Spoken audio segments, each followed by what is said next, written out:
as I alluded to, all three topics today are going to come from the unofficial, official Big Ten media poll before the season. It seems like the last few years, this has been a thing where I think it's the Columbus Dispatch puts this together. They basically send out a request to a bunch of media members that cover this conference from a bunch of different sites, actual media organizations, newspapers, things like that, and ask them for their votes for first team, second team, all Big Ten, player of the year, freshman of the year, transfer of the year, and then stack rank the teams. The results were fascinating to me this year. There's a lot of different things that we could pull out. In general, I would say the Big Ten feels pretty, we don't know what to expect. You know, you've got Purdue and you know you've got Michigan State. You know those teams are national contenders. Outside of that, I think this is the cloudiest Big Ten we've seen in 20 years. Like, you have no idea who could finish third. You have no idea who could finish really all the way down to like 12th. So I think the results reflect that. There's a lot of teams in odd spots. There's so many names that got to vote on the second team all Big Ten. There's not a lot of consensus outside of Zach Edey and Purdue and the Michigan State backcourt. So we pulled out two things. We're going to do our ballot. Like, we actually voted for all these things, not in the poll, but we put our votes together this morning. We're going to reveal those in the third segment of today's show. So that's coming. First, we want to nitpick two things we had problems with, and we could have picked a lot of them. There were more like 10 things I think we could have made a segment out of today. We picked two. The first one is this. Zach Edey was not the unanimous Big Ten player of the year, according to these 28 writers. 27 of them picked Zach Edey. One of them did not. One of them picked your shooting guard, Michigan State's Tyson Walker. I think this is insane. This is a preseason poll. Your job is to list who the best player in the Big Ten is. Your job is not to predict an injury. How is Tyson Walker receiving a vote over Zach Edey for Big Ten Player of the Year? Greg, you know I'm a Spartan dog through and through. All right, you know I absolutely love Tyson Walker.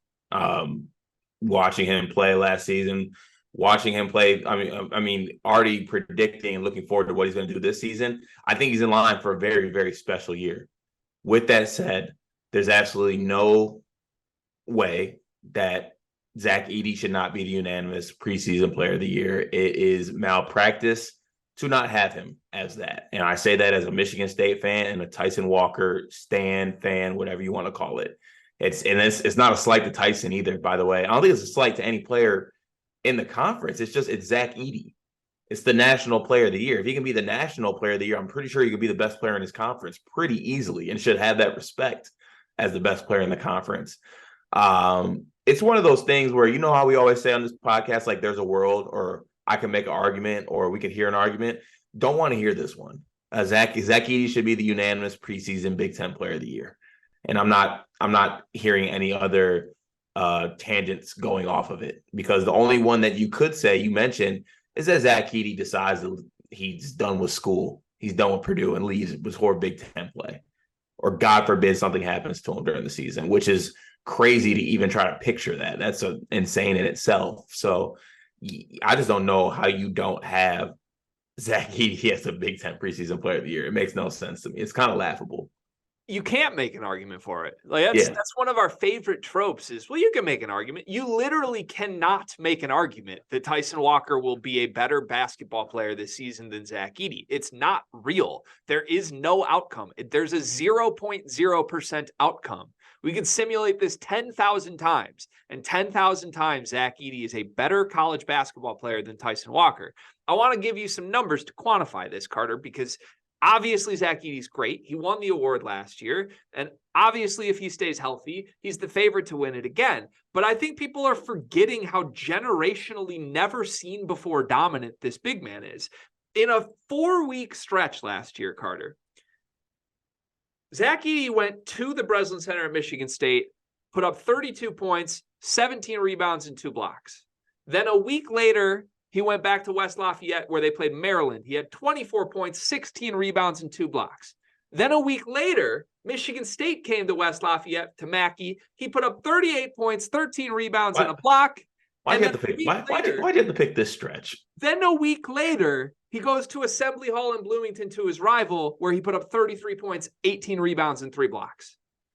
That was every week for a month. The man's putting up 30 and 16 and like there's nobody like him. The sport hasn't seen anybody like him. Like Luka Garza is probably the closest thing we've seen like him, and Zach Edey is so much better than Luka Garza was.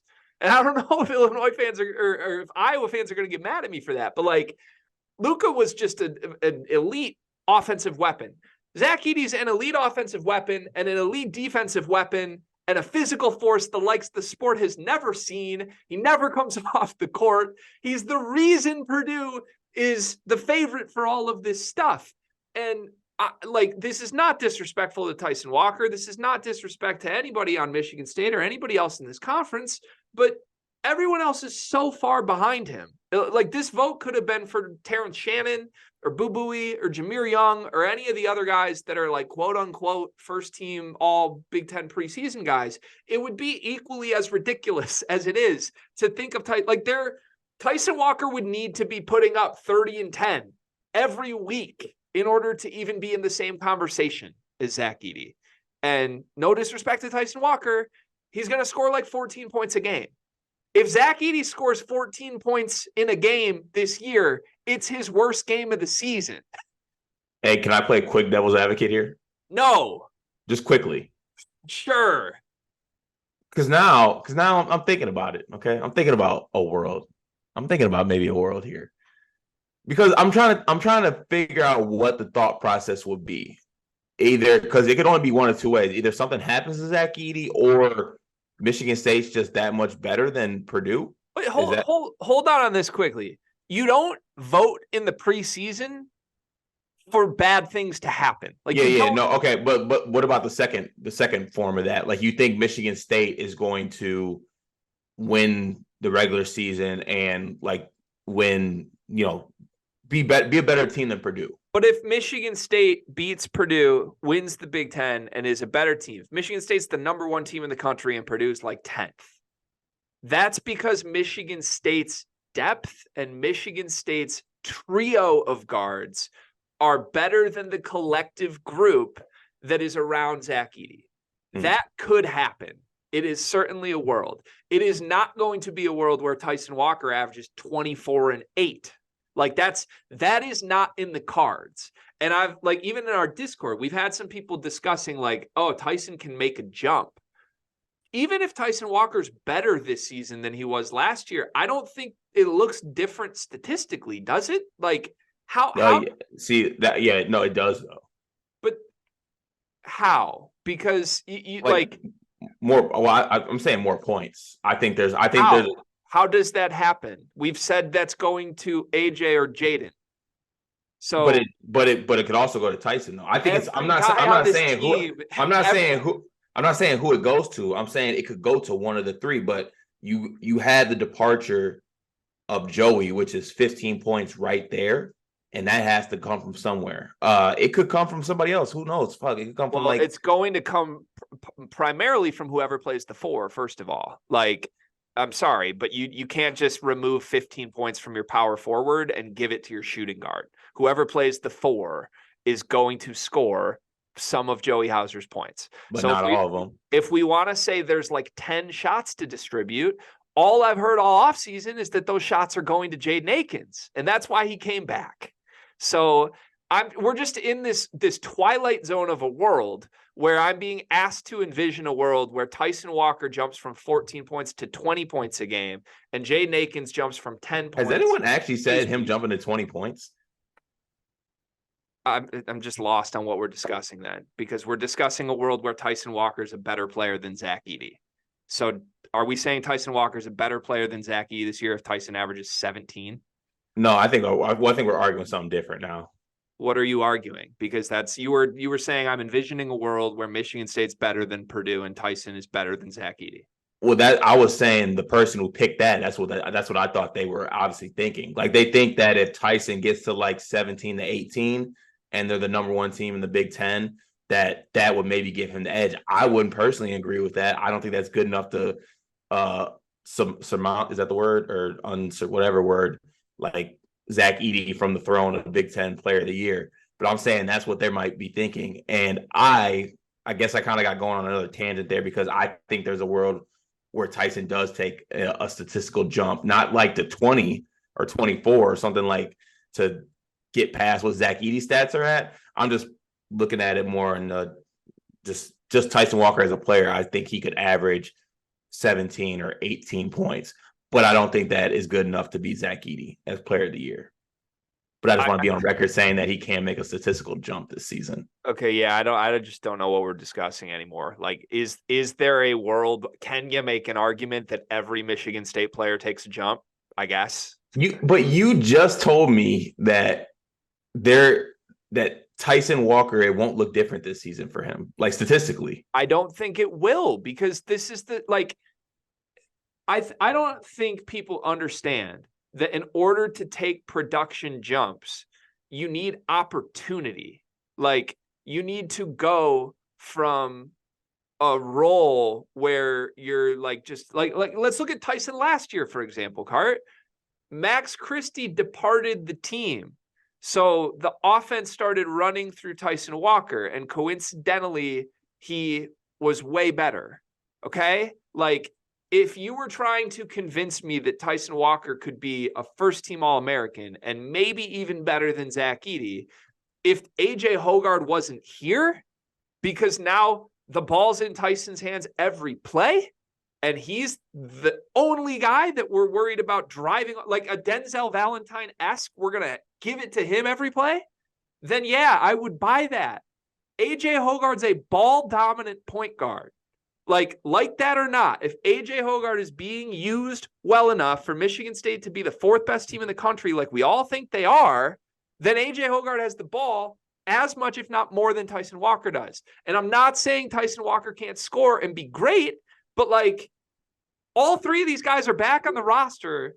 And if any one of them has been promised a larger leap role, it's Jay Nakins, who thought he was an NBA player and came back because he's supposed to get Joey Hauser shots. So if you're trying to sell me that on a team with A.J. Hoggard being the ball-dominant elite assist guy, that Tyson Walker can score 20 points a game at the same time Jay Nakins gets better, Never said that's 20. insane. Never said 20. So, okay, the jump is 14 to 16? Yeah, that's what I'm thinking. Like 14, 16, 14 to 17. That's it. That is statistically different. That's what I'm saying.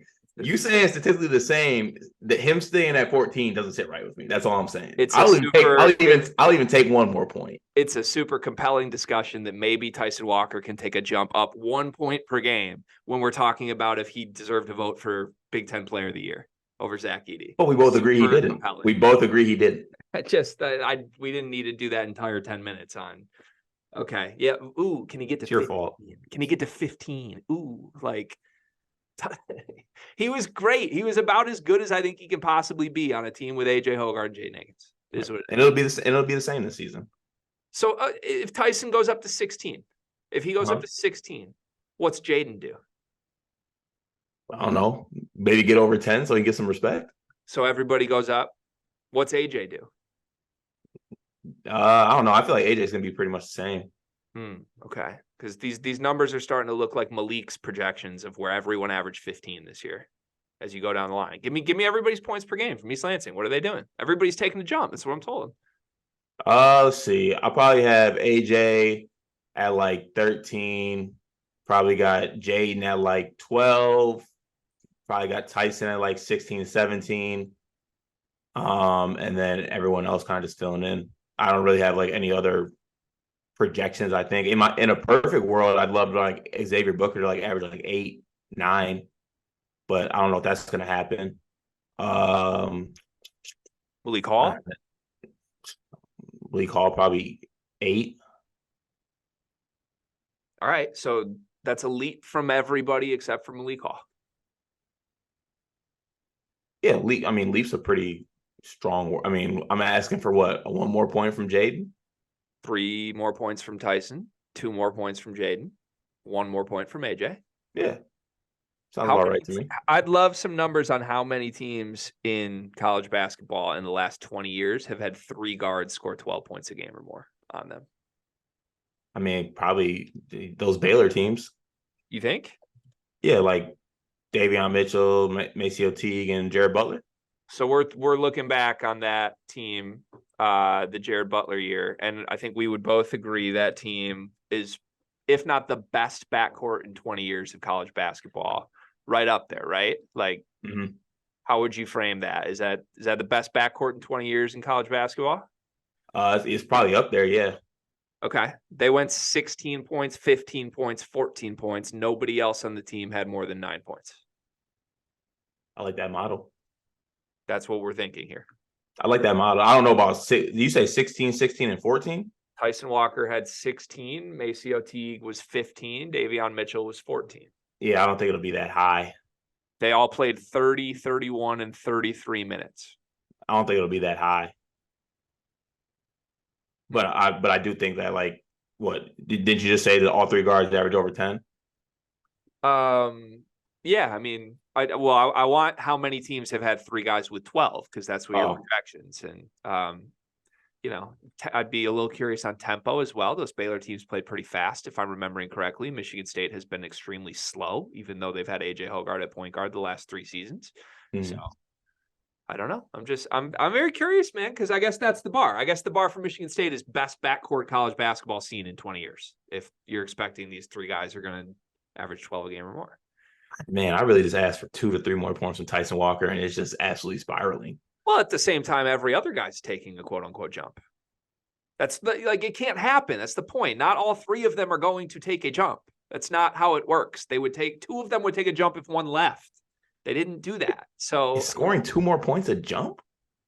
Yeah. There's only so many shots to go around, man. Like, it's 1 more bucket. Okay. It's literally 1 more bucket. Just 1. Okay. All right. So first and second team, Michigan.